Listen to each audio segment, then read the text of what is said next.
How to put a stop payment on a Chase check.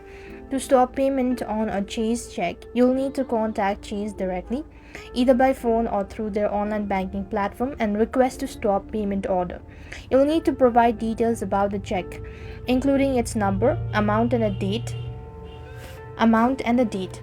So what you have to do is, first of all, you can call the customer service phone number or log in into your online bank account.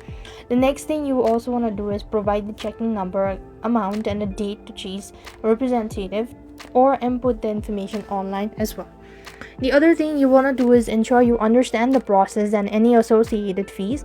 Then you also want to consider following up with the Chase to confirm that the stop payment order has been placed and is active. This is how you could put a stop payment on a Chase check. I hope the video was helpful. Make sure to like, share and subscribe. Thank you for watching. See you in the next video.